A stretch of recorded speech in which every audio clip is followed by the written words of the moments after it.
Hello students. हमारा आज का टॉपिक है सेल्फ इनकम्पैटिबिलिटी।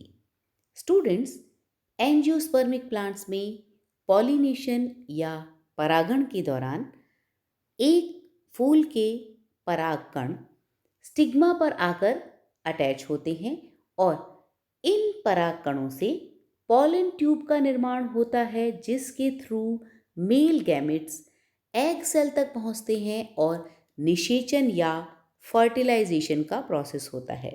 लेकिन कुछ पौधों, जैसे कि ज़्यादातर जो सोलेनेसी या रोजेसी फैमिली के मेंबर्स हैं, उनमें सेल्फ इनकम्पैटिबिलिटी देखने को मिलती है।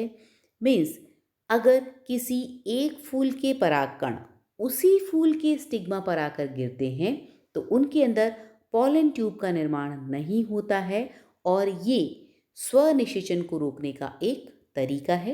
इसी सेल्फ इनकम्पैटिबिलिटी के बारे में आज हम डिटेल में पढ़ेंगे। Self incompatibility, it is the mechanism by which plants prevent self-fertilization and maintain genetic diversity। यहाँ पर सेल्फ इनकम्पैटिबिलिटी से एक तो स्वनिषेचन को रोका जाता है, साथ ही साथ जो जेनेटिक डाइवर्सिटी है जो कि क्रॉस पॉलिनेशन से बनती है, उसको मेंटेन किया जाता है। Self incompatible plants are not able to produce seeds when its flowers are pollinated from its own flowers or flowers from plants that are genetically the same। जब जो सेल्फ इनकम्पैटिबल प्लांट्स हैं उनके अंदर या तो उसी फूल के परागकण आकर वर्तिकाग्र पर गिरें, या फिर ऐसे फूल जो जेनेटिकली उनके अंदर जो सेम जीन्स के एलील्स हैं, उस प्रकार के फूलों के परागकण अगर आकर वर्तिकाग्र या स्टिग्मा पर गिरते हैं तो उनके अंदर सीड्स नहीं बनते हैं और फर्टिलाइजेशन नहीं होता है। The self incompatibility response is genetically controlled. अब ये जो SI रिस्पॉन्स है, मीन्स एक पॉलन ग्रेन जो पिस्टिल पर आकर अटैच हुआ है उसके अंदर सेल्फ इनकम्पैटिबिलिटी होगी या नहीं, ये जेनेटिकली कंट्रोल किया जाता है and relies on a series of complex cellular interactions between self incompatible pollen and pistil। और ये जीन्स के द्वारा कंट्रोल होता है और साथ ही साथ बहुत सारे सेलुलर इंट्रैक्शन की सीरीज है जिनसे ये डिसाइड होता है कि ये जो पॉलन और पिस्टिल हैं ये सेल्फ इनकम्पैटिबल हैं। Incompatibility genes which prevent pollen from germinating or growing into the stigma or flower। जो जीन ये प्रिवेंट करते हैं कि इस पॉलन ग्रेन की जो पॉलन ट्यूब है उसकी ग्रोथ स्टिग्मा या स्टाइल के अंदर नहीं होगी, उन जीन्स को हम इनकम्पैटिबिलिटी जीन्स कहते हैं। If plants do not have compatible genes, the pollen tube stop growing। अगर कोई भी पॉलन ग्रेन है जो स्टिग्मा पर आकर अटैच हुआ है उसके अंदर कंपैटिबल जीन्स नहीं है, मीन्स संगत जीन्स नहीं है, तो उसमें पॉलन ट्यूब का निर्माण नहीं होगा। Self incompatibility is controlled by S और sterility locus। Pollen tubes have to grow through the tissue of the stigma and style before they can enter into the ovule। अब किसी भी पॉलन ग्रेन से जो पॉलन ट्यूब या परागनलिका का निर्माण होता है वो स्टिग्मा और स्टाइल से होते हुए एग सेल या ओव्यूल तक पहुंचते हैं। The carpel is selective in the type of pollen it allows to grow inside।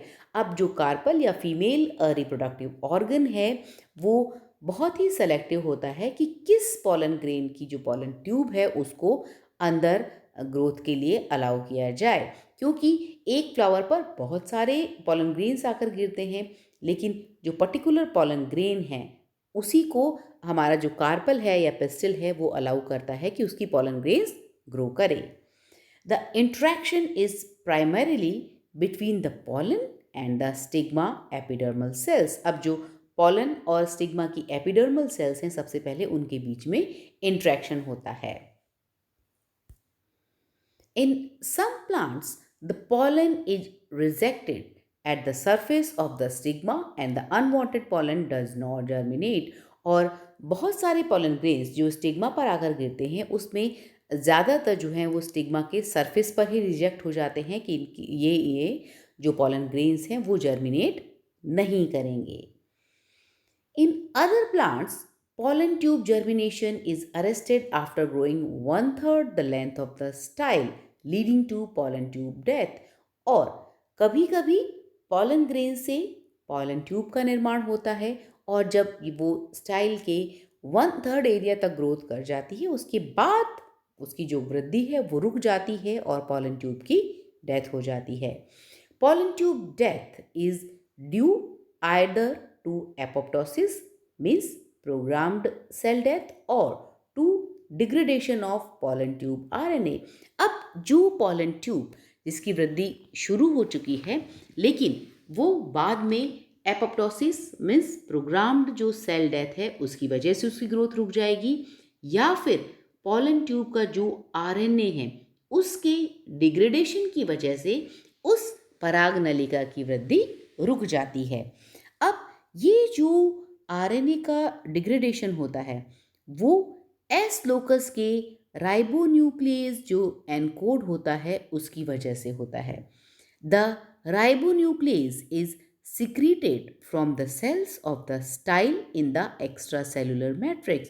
और जो स्टाइल मीन्स जो फीमेल रिप्रोडक्टिव ऑर्गन है जिसके अंदर स्टिग्मा, स्टाइल और ओवरी है उसमें जो स्टाइल की कोशिकाएं हैं उसके एक्स्ट्रा सेलुलर मैट्रिक्स से राइबोन्यूक्लियेजेस एंजाइम एनकोड किए जाते हैं जो कि पॉलन ट्यूब के आरएनए को डिग्रेड करने का काम करते हैं और पॉलन ट्यूब की वृद्धि रुक जाती है।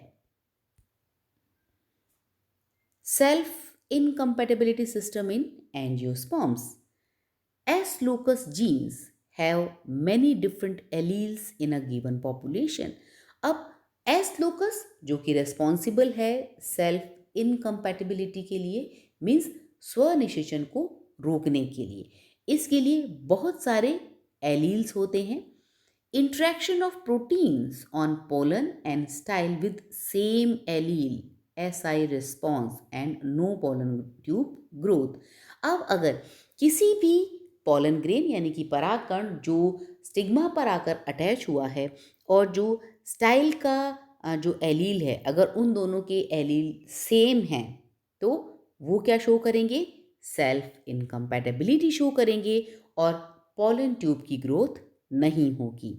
लेकिन अगर पोलन ट्यूब और स्टाइल के जो एलील हैं वो अलग हैं मीन्स डिफरेंट एलील्स हैं तो उनके अंदर SI रिस्पॉन्स नहीं होगा मीन्स पोलन ट्यूब की ग्रोथ होगी और सक्सेसफुल फर्टिलाइजेशन देखने को मिलेगा। मीन्स अगर सेम एलील हैं पोलन ग्रेन्स और हमारे फीमेल पिस्टिल के तो वहाँ पर सेल्फ इनकम्पैटिबिलिटी देखने को मिलेगी और अगर अलग अलग एलील हैं तो वहाँ पर सेल्फ इनकम्पैटिबिलिटी नहीं देखने को मिलेगी और फर्टिलाइजेशन हो जाएगा। इस डायग्राम में हम देख सकते हैं कि जो पोलन ट्यूब है वो इसके अंदर ग्रो कर रही है, यहाँ पर एक में ग्रो कर रही है और यहाँ पर दोनों के अंदर ही पोलन ट्यूब का निर्माण नहीं हुआ है। तो इसके लिए जो रेस्पॉन्सिबल जेनेटिक रीज़न है या जेनेटिक एलील्स हैं जिसकी वजह से हमारा पिस्टिल और जो पोलन ट्यूब है उसके इंटरेक्शन की वजह से पोलन ट्यूब की ग्रोथ होगी या नहीं ये डिसाइड होता है। जैसे इसके अंदर जो हमारा पोलन ग्रेन है जिस प्लांट से आया है उसके अंदर S3 और S4 एलील मौजूद हैं जबकि पिस्टिल में S1 और S2 एलील मौजूद हैं, इसलिए इसके अंदर दोनों में एलील डिफरेंट है तो SI means self incompatibility show नहीं होगी और पोलन ट्यूब की ग्रोथ हो जाएगी। सेकेंड एग्जाम्पल इसके अंदर हम देख सकते हैं कि S3 एंड S1 दो जो मीन्स पोलन ग्रेन्स हैं वो हमारे S1 S2 वाले पिस्टिल पर आकर गिरते हैं तो S3 एलील S1 S2 दोनों से ही नहीं मिलता है, तो इसमें पॉलन ट्यूब का निर्माण हो जाएगा। जबकि S1 एलील वाली जो पॉलन जो ग्रेन्स हैं उसमें पॉलन ट्यूब का निर्माण नहीं होगा। इसी तरीके से S2 और S1 जो पॉलन ग्रेन्स हैं उस पिस्टिल से मैच कर रहे हैं, S1 और S2 एलील मौजूद है, इसीलिए यहाँ पर दोनों ही पॉलन ग्रेन्स के अंदर पॉलन ट्यूब्स का निर्माण नहीं होगा क्योंकि ये सेम एलील्स हैं। General features of self incompatibility. It prevents selfing and promotes outbreeding, so increases the probability of new gene combination। और जो सेल्फ इनकम्पैटिबिलिटी है वो नए जीन कॉम्बिनेशन को बढ़ावा देती है क्योंकि यहाँ पर क्रॉस पॉलिनेशन से ही हमारे नए सीड्स बनते हैं। तो यहाँ पर अगर क्रॉस पॉलिनेशन होगा तो उतने ही नए जीन के कॉम्बिनेशन भी बनेंगे। It causes may be morphological, physiological, genetical and biochemical।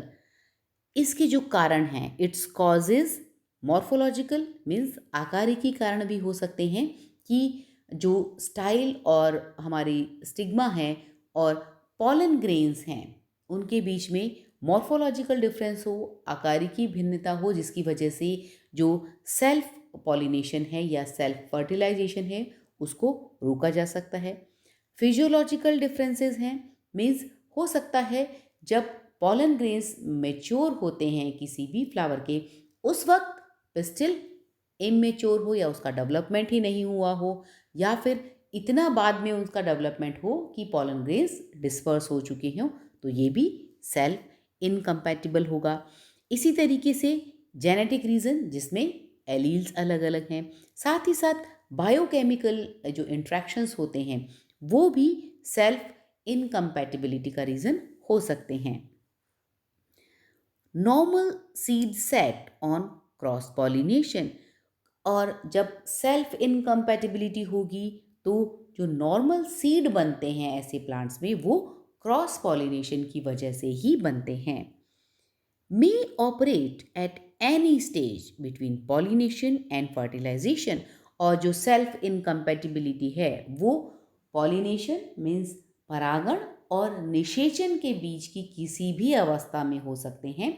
जैसा कि हमने पहले भी बताया कि कुछ जो पॉलन ग्रेन्स हैं वो स्टिग्मा पर जैसे ही अटैच होते हैं वहीं पर रिजेक्ट हो जाते हैं कि उनमें से पॉलन ट्यूब का ग्रोथ नहीं होगी, लेकिन कुछ पॉलन जो ग्रेन्स हैं उसमें पॉलन ट्यूब की ग्रोथ थोड़ी देर तो होती है लेकिन कुछ देर के बाद वो पॉलन ट्यूब की ग्रोथ भी रुक जाती है।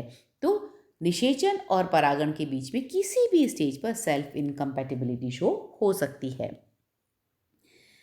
रिड्यूसेस होमोजाइगोसिटी, जब क्रॉस पॉलिनेशन हो रहा है तो हेट्रोजाइगोसिटी बढ़ेगी और होमोजाइगोसिटी रिड्यूस होती है। In plants self incompatibility is often inherited by single gene with different alleles S1, S2, S3 etc. in the species population। और जो सेल्फ इनकम्पैटिबिलिटी है उसके लिए एक single gene S means sterility gene responsible है और उसके अलग अलग एलील्स हो सकते हैं। अब हम बात करते हैं टाइप्स ऑफ सेल्फ इनकम्पैटिबिलिटी की। जो सिंगल लोकस या सिंगल जीन वाली सेल्फ इनकम्पैटिबिलिटी है वो दो प्रकार की हो सकती है, गैमेटोफिटिक सेल्फ इनकम्पैटिबिलिटी और स्पोरोफिटिक सेल्फ इनकम्पैटिबिलिटी। यहाँ पर इस डायग्राम में हम जीनोफिटिक और स्पोरोफिटिक गैमेटोफिटिक और स्पोरोफिटिक दोनों ही प्रकार की इनकम्पैटिबिलिटी को देख सकते हैं। जैसा पहले जो डायग्राम में दिखाया गया है इसके अंदर गैमेटोफिटिक सेल्फ इनकम्पैटिबिलिटी के बारे में बताया गया है। यहाँ पर जो इनकम्पैटिबिलिटी है वो डिपेंड करती है हमारे गैमेट पर मीन्स पॉलन ग्रेन पर। अगर यहाँ पर जैसे हम देख सकते हैं कि जो पिस्टिल है उसका जीनोटाइप है S2 और S3, लेकिन इस पे जो पॉलन ग्रेन आकर गिरे हैं उनका जीनोटाइप है S1 और S2। तो जो S1 पॉलन ग्रेन है उस पर S1 प्रोटीन मौजूद हैं, जबकि हमारे पिस्टिल में S2 और S3 प्रोटीन है। तो ये प्रोटीन मैच नहीं कर रहे हैं, इसीलिए इसके अंदर पॉलन ट्यूब का विकास होगा और फर्टिलाइजेशन हो जाएगा। लेकिन जो दूसरा परागकण है या पॉलन ग्रेन है जिसके अंदर S2 प्रोटीन है, तो ये हमारे फीमेल S2 प्रोटीन के साथ मैच करता है, मीन्स सेम एलील है, इसलिए यहाँ पर सेल्फ जो इनकम्पैटिबिलिटी है वो शो होगी और पॉलन ट्यूब की ग्रोथ रुक जाएगी और फर्टिलाइजेशन नहीं होगा। तो जब गैमेट्स के जो एलील हैं उस पर डिपेंड करती है हमारी सेल्फ इनकम्पैटिबिलिटी, तो उसे हम गैमेटोफिटिक सेल्फ इनकम्पैटिबिलिटी कहते हैं। अब हम बात करते हैं स्पोरोफिटिक सेल्फ इनकम्पैटिबिलिटी की। यहाँ पर if the pollen parent genotype is S1 S2, जो पॉलन ग्रेन है उसके पेरेंट का जीनोटाइप S1 S2 है और हमारा जो पिस्टिल है उसका जीनोटाइप है S1 S3। ऐसे केस में दो पॉलन ग्रेन्स S1 S2 जिनका जो पेरेंट का जीनोटाइप क्या था S1 S2, इससे दो पॉलन ग्रेन बनेंगे, या तो S1 या फिर S2। लेकिन इसके अंदर जो प्रोटीन है S1 और S2 प्रोटीन, वो दोनों के दोनों इन पॉलन ग्रेन्स में मौजूद हैं। तो यहाँ पर हमारा जो पिस्टिल है उसके अंदर भी S1 और S3 प्रोटीन है।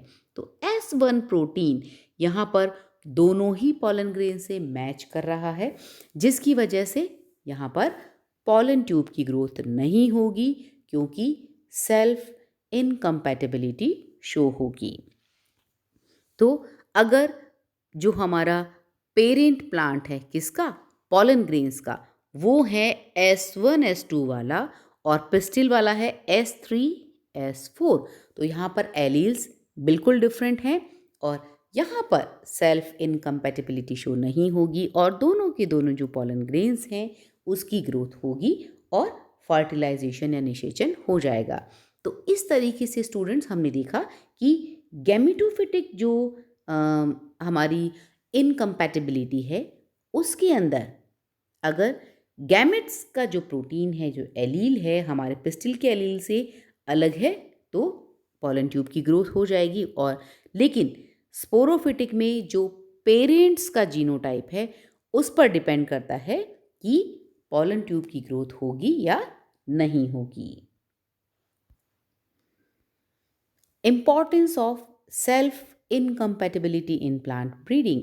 अब प्लांट ब्रीडिंग के अंदर ज़्यादातर हाइब्रिड सीड्स का निर्माण किया जाता है और सेल्फ इनकम्पैटिबिलिटी एक बहुत ही इफ़ेक्टिव तरीका है सेल्फ पॉलिनेशन को रोकने का, तो ये बहुत ही हेल्पफुल है प्लांट ब्रीडिंग में। इन incompatible fruit trees, it is necessary to plant two cross compatible varieties to ensure fruitfulness। तो हमें अगर सेल्फ इनकम्पैटिबल अगर कोई प्लांट्स हैं उसमें लेना है तो दो क्रॉस कंपैटिबल प्लांट्स को ग्रो करना पड़ेगा ताकि फ्रूट्स या सीड्स का निर्माण हो सके। Self incompatibility may be used in hybrid seed production. For that, two self incompatible but cross compatible lines are to be interpolated. Seeds obtained from both the lines would be hybrid seeds। तो अगर हम ऐसे दो पौधों को लगाएं जिनके अंदर जो सेल्फ इनकम्पैटिबल हैं लेकिन क्रॉस कंपैटिबल हैं, तो उनमें से क्रॉस पॉलिनेशन होगा और दोनों ही पेड़ों पर जो सीड्स बनेंगे वो हाइब्रिड सीड्स होंगे। तो इस तरीके से स्टूडेंट्स हम देख सकते हैं कि सेल्फ इनकम्पैटिबिलिटी हमारे प्लांट ब्रीडिंग में हाइब्रिड सीड्स के निर्माण में बहुत ही हेल्पफुल है। Use of self incompatibility, production of large scale of F1 seeds, और इसके अंदर जो F1 सीड्स हैं, जो हाइब्रिड सीड्स बनते हैं, उनका प्रोडक्शन बहुत ही लार्ज स्केल पर होता है। Reduce cost of hybrid seed production, अगर नेचुरल कंडीशन में हाइब्रिड सीड को प्रोड्यूस करना हो तो हमें सेल्फ पॉलिनेशन या सेल्फ फर्टिलाइजेशन को रोकने के लिए कुछ उपाय करने पड़ते हैं, लेकिन यहाँ पर जो सेल्फ इनकम्पैटिबिलिटी है जिसकी वजह से नेचुरल कंडीशन में ही हाइब्रिड सीड्स का निर्माण हो जाता है, क्योंकि ये क्रॉस पॉलिनेशन से ही बनते हैं। Speed up the hybridization program, commercial exploitation of hybrid vigor. Most of cool vegetables like broccolis, cabbage, flowers like petunia, marigold, ageratum are commercially exploited crops developed through self incompatibility and natural pollination. तो हमारे जो self incompatibility है वो cross pollination, जो जिस भी plants में हमें क्रॉस पॉलिनेशन की आवश्यकता है वहाँ पर बहुत ही हेल्पफुल हैं। और ज़्यादातर जो ब्रेसिकेसी के हमारे मेंबर हैं, ब्रोकोली, कैबेज और इस तरीके की फ्लावर्स, उसमें ये नेचुरल पॉलिनेशन के दौरान ही हमारे बहुत ही हेल्पफुल हैं और जो प्रोडक्शन है वो लार्ज स्केल पर होता है। सो स्टूडेंट्स, आज हमने बात की सेल्फ इनकम्पैटिबिलिटी के बारे में, जिसमें हमने सेल्फ इनकम्पैटिबिलिटी क्या है, उसके कौन कौन से प्रकार हैं तथा उसके यूजेस क्या हैं उसके बारे में पढ़ा। So this is all about today's lecture. Thank you.